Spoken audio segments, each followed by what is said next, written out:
Okay, setelah kita belajar tentang berkaitan dengan 10.1 iaitu perkembangan angkasa, kita lihat pula perkembangan dan teknologi dalam penerokaan angkasa lepas. Di dalam bab ini nanti kita akan mengkaji beberapa alat. Ini bermula dengan abad ke-11. China mencipta serbuk letupan dan menggunakan roket primitif dalam pertempuran. Zaman dulu orang tu berperang untuk dapatkan wilayah. Kemudian 1609, teleskop pertama diguna dalam bidang astronomi yang dicipta oleh ahli astronomi yang dipanggil sebagai Galileo Galilei. Jadi ini merupakan teleskop pertama yang digunakan untuk melihat memerhatikan objek yang jauh seperti bintang dan juga galaksi. Kemudian pada tahun diletakkan kamera ataupun maklumat daripada gelombang radio, kemudian dihantar ke bumi. Di bumi akan membaca maklumat yang dihantar oleh satelit. Tahun 1961, manusia pertama yang mengelilingi bumi dipanggil atau seorang kapten bernama Yuri Gagarin dalam satu kapal angkasa yang digunakan USS Vostok 1. Kalau satelit tadi itu dihantar menggunakan Sputnik 1. Rusia pula. Kemudian tahun 1969 seorang Amerika, manusia pertama menjejakkan kaki di bulan yang bernama Neil Armstrong, menggunakan kapal angkasa US Apollo 11. Setelah itu tahun 1973 penerbangan pertama ke Mustari oleh US Pioneer 10 tidak mengandungi manusia, tetapi penerbangan ini menggunakan satu kuar atau kapal angkasa untuk mengkaji permukaan Mustari, iaitu planet yang paling besar. Tahun 1981 penerbangan pertama kapal angkasa ulang-alik US, kemudian itu dia punya nama kapal penerbangannya ialah Columbia. Tahun 1989 penerbangan pertama ke Neptune oleh satu kuar angkasa yang dipanggil sebagai Voyager 2. Kemudian maklumat yang diambil oleh alat ini dipancarkan ke bumi, kemudian ditafsirkan oleh stesen yang ada di bumi.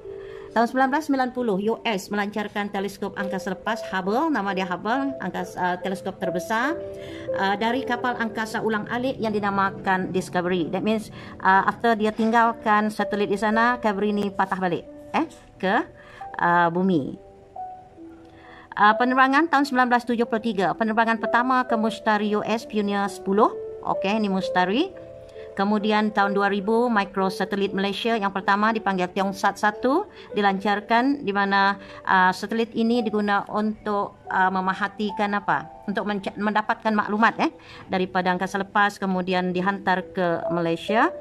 Tahun 2002 agensi angkasa negara yang dipanggil sebagai Angkasa ditubuhkan. Penubuhan ini menunjukkan betapa komitmen kerajaan Malaysia dalam terlibat penerokaan angkasa lepas. Dan 2011 stesen angkasa antarabangsa ISS telah siap dibina dengan lengkap. Yang ini makmal ini akan berada di angkasa lepas. Kemudian manusia yang dihantarkan dia tak boleh lama di sana, 7 hari saja. Contohnya Syed Muzaffar dihantar 7 hari, dan sebelum itu dia melalui satu fasa latihan yang sangat teruk untuk menyesuaikan adaptasi dia, bagaimana dia berada di bumi, bagaimana dia berada di satu kawasan yang tidak ada tarikan graviti. Kalau awak ikut gambar bagaimana ia terapung, jantungnya pun terapung, organ-organ lain pun sama, so tak boleh lama.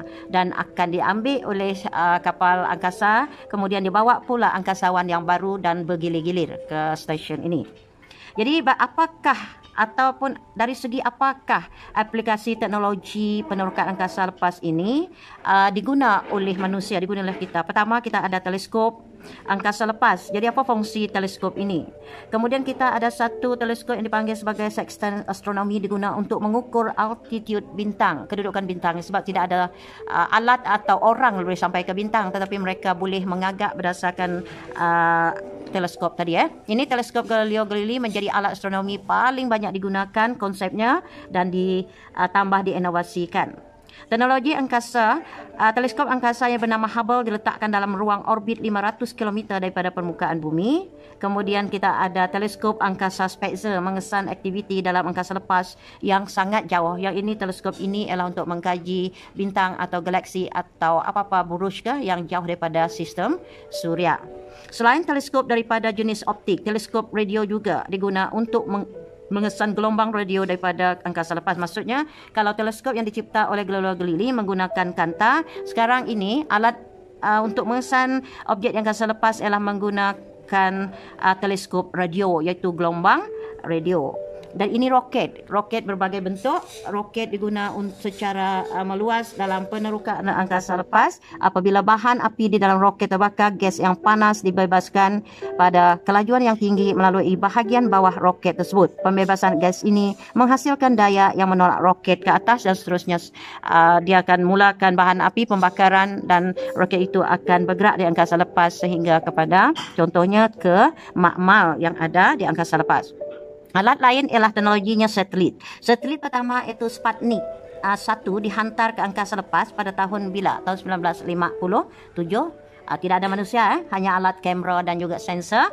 Kemudian kita ada satu alat ini dipanggil kuar angkasa. Kuar angkasa ni atau dipanggil probe angkasa ialah kapal angkasa yang mengumpulkan maklumat dan juga menghantarnya kembali ke bumi. Dan kuar angkasa tidak mengorbit mengelilingi bumi seperti satelit, tetapi bergerak jauh di dalam dan di luar sistem suria. Kalau satelit dia mengelilingi bumi, maksudnya ada daya tarikan bumi terhadap satelit, tapi kuar angkasa dia lebih jauh, dia bebas.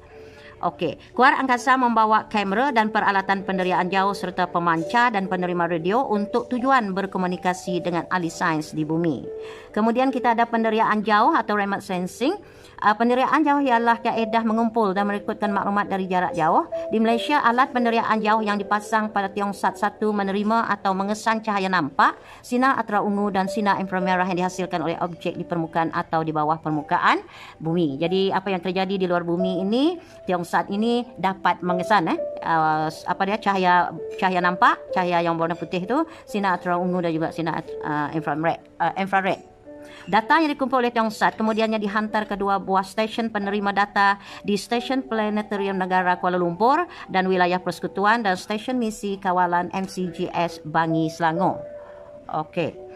Teknologi penderiaan jauh diguna dalam pelbagai bidang dalam kehidupan harian seperti pertanian, geologi dan juga pengurusan bencana. Okey, jadi awak akan baca daripada buku teks bagaimana penerangan contohnya di dalam bidang pertahanan untuk mengesan pencerobohan kapal, pesawat udara dan juga kenderaan musuh. Jadi demikian sajalah untuk